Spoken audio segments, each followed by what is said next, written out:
So we want to open up and talk about Isaiah. Isaiah was an 8th century prophet. He started probably his prophecy around 740 BC and works, if you look at the opening line of the text, works during the period of time with about four different kings from Judah. He's preeminently a southern prophet, and so most of his message goes to Judah, though you'll hear him talk about Israel at large on more than one occasion. The authorship of Isaiah has always been a point of debate and scholarship, hinges typically on the relationship between chapters 1 through 39 and 40 through 66. Lots of people suggest that 40 through 66 is actually written by another guy that they call Deutero-Isaiah, or Second Isaiah, and then 55 through 66 is composed by still another guy that they call Trito-Isaiah. There's actually even some arguments that say there's even a fourth guy. So, but it's very interesting. The whole point of the argument, though, is that somehow or another that Isaiah itself is not unified, and so the arguments for the disunity of the authorship are follows. As follows. So, for example, they say the time span of the book is a problem, and it is challenging. You've got Isaiah, who, like I said, starts his work up around 740 BC, about the same time that Isaiah dies. It lives down to Manasseh. The Ascension of Isaiah, apocryphal book, says that Manasseh actually shoved Isaiah into a hollow log and sawed him in half. A horrible way to go. But as Isaiah lived, quite a while.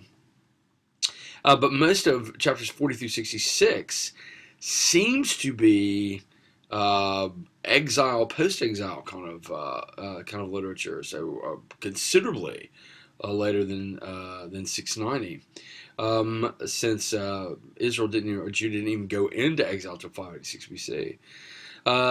There's different subject matter, like we mentioned just now. Chapters 1 through 39 seems to deal with Assyria preeminently, and then you've got chapters 36 through 39 that seem to transfer focus from Assyria, the first 36 through 38, all the way to chapter 39, where prophecy says to Hezekiah that the treasures of Hezekiah, the treasures of Judah, will be carried off to Babylon, and so the writer seems to take the reader and shift their focus from Assyria to Babylon, and then from that point forward, 40 through 66 seems to be really preoccupied with Babylon. There also seems to be an alleged difference in vocabulary and style. And of course, there's the mention in Isaiah 44:28 and chapter 45:1 of Cyrus actually by name. Cyrus, of course, is way far past the 8th century, and so because of this, people say there's no conceivable way that this is an 8th century document written by one prophet. People argue back about that, though, and they claim that there's a time span, and the mention of Cyrus is simply not recognizing the fact that the nature of prophecy and the omniscience of God. It is possible that Isaiah didn't include Cyrus's actual name and ascribe at it later. It's totally possible that might have happened. It's also totally possible. If you're reading the Bible, if you're taking the Bible seriously at all, taking the worldview that the Bible comes from seriously at all, it's a worldview that's rather unlike a lot of the people in our particular culture, which would perceive the world to be only and merely natural, and so that there's nothing that actually transcends their own personal experience as a biological sort of entity, and so because of that, there's no way that anything that would transcend time and violate temporal rules could ever happen. But if in fact you believe that, as everybody believed in Isaiah's day, on up through today, really, many people believe still today that there is a part of our world that transcends the natural, transcends simply the biological, and because of that, especially if you take the Bible seriously and the God of the Bible seriously, then you've got this God, the God of Israel, who is completely sovereign over all things material, temporal, and functional, and can violate those rules anytime that He sees fit. And so, if you take that into account, at least it has to help inform what seems to be the rather spread out chronology of the book of Isaiah. Also, as far as the different subject matter goes, that it is true that there seems to be a difference in focus from Assyria to Babylon, but there are a number of themes that occur throughout Isaiah: Messiah, servant, remnant, the nations, the Holy One of Israel. There are pairings of Zion with Jerusalem. There are fulfillment oracles that you see occur in both. The best way I can think of it is like Beethoven's style of music when Beethoven was composing. Beethoven studied with Haydn, and so early on in Beethoven's career, he sounded a lot like Haydn, and all the music that he wrote and composed sounded like Haydn. But later on, as Beethoven sort of came into his own, and particularly after he actually went deaf, his music still absolutely majestic, but sounds very different, to where maybe if you were a layperson and you listen to it, you would not know that the earlier pieces of Beethoven and the later pieces of Beethoven were written by the same guy. And so the difference in subject matter for a prophet doesn't totally surprise me. It's the things that are steady that should be the calling card, so that there's some sense of unity here. With regard to difference in vocabulary and style, this is kind of a matter of common sense. Different subject matter demands different vocabulary. One would expect shifts in writing style over a 50-year period for the most part, just like no musicologist is shocked that Beethoven changes. Also, there are some consistencies there, like, for example, the word David has a pre-exilic spelling and a post-exilic spelling, and the pre-exilic spelling is the ones utilized all the way throughout the book in Hebrew. I realize that David is spelled the same way in English, regardless. But it's so this is it seems to be a very telling kind of thing grammatically as well. Arguments for authorship also span to other manuscripts. So, for example, when the Dead Sea Scrolls were found, and one of the great Isaiah scroll was recovered, and one of the first things that archaeologists and ancient Near Eastern scholars did was, they ran right to what would be the end of chapter 39 in our English Bibles. There's no chapter and versification, of course, in the original manuscripts, and certainly was none in the Dead Sea Scrolls. And so I guess they went there expecting it to be part 1 is now ended. We'll have a 15 intermission, then we'll begin part 2, chapters 40 through 66. And there was nothing. It just went straight from what would be the end of in the English Bible, chapter 39, straight into 40. And so the Essenes, the ones who created the Dead Sea Scrolls, wrote the Dead Sea Scrolls, had no sense of reading this in anything other than a unified way. Same thing with the New Testament. The New Testament appears to attribute the entirety of the book to Isaiah. Matthew, Luke, writing in the book of Acts, Paul and Romans don't hesitate to talk about Isaiah as Isaiah from both sections. In the historical settings, it's commonly recognized by scholars that Isaiah 36 through 39 serves as this historical prop for Isaiah's prophecy in chapters 40 through 66. And the chapters are related to the original historical setting given in Isaiah 2 and 6, and 35, the immediately preceding chapter. And it has multiple textual ties to Isaiah 40.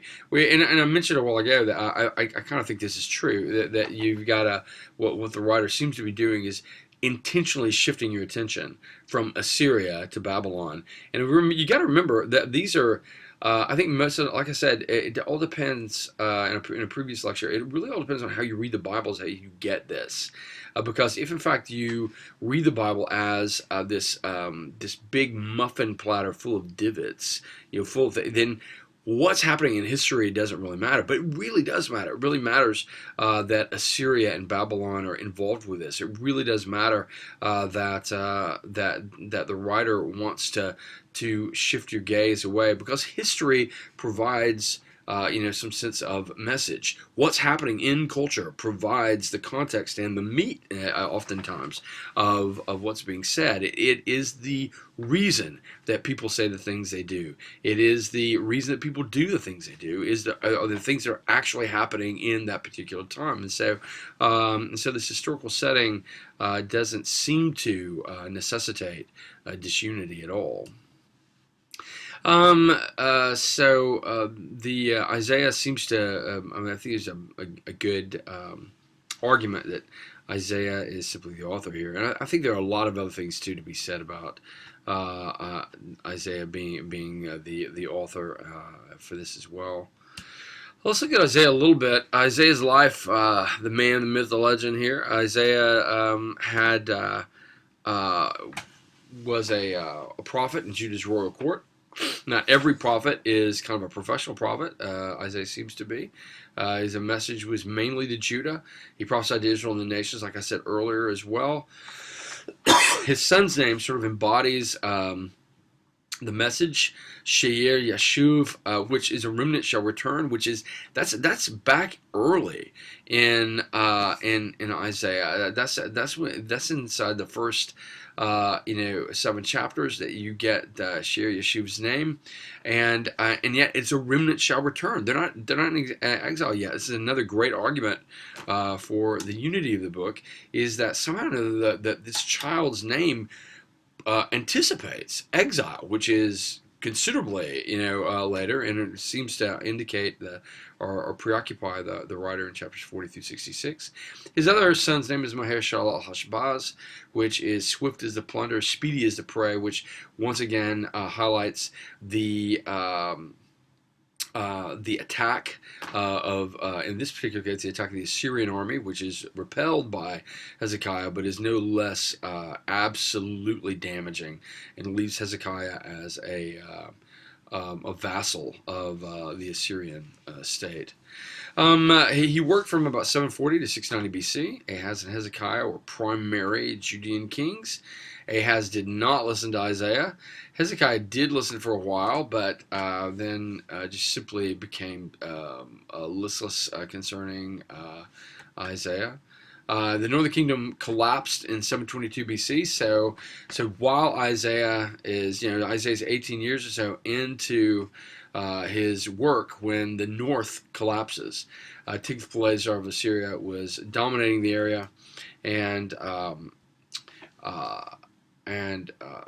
he comes down, and as we'll see in chapter 7, he threatens the Mediterranean coastline. The king of Damascus and the king of the northern kingdom come to Judah to create a tripartite alliance.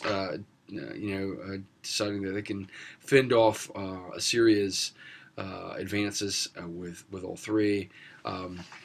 The king at the time, Jotham, did not think that was going to happen, so he chose not to do it. So when he died and his son Ahaz came to the throne, those two kings attacked, and Assyria came in at the request of Ahaz and did some serious business in that area, including the slaughter of Rezin, the king of Damascus, and the vassalage, almost immediate vassalage of the northern kingdom, just setting it up to be wiped out. The book itself is broken down into several chunks here. You have a message of judgment and salvation for Judah in chapters 1 through 5. This is almost functions as like a prolegomena to the rest of the book. And you have a promise that judgment will come, salvation will come in the latter days. You've got your first introduction to the day of the Lord in chapter 2, this remarkable and somewhat scary sort of poem that seems to indicate that not just Judah but all humanity will be involved in it. Then you have Isaiah's call in chapter 6, the remarkable call in chapter 6 with engagement at the temple. 7 through 12 is called the Book of Emmanuel. Begins with this Syro-Ephraimite conflict that Ahaz fends off. Isaiah promises him this amazing sign that, in fact, a young girl or a virgin will conceive and bear a son, and that son will be named Emmanuel, which is God with us. This child will be a sign that God himself will be among Judah yet once again. This is certainly an attempt to try to keep Ahaz from doing what he did, which was depend upon Assyria rather than depend upon the divine warrior who had defended Israel all these days.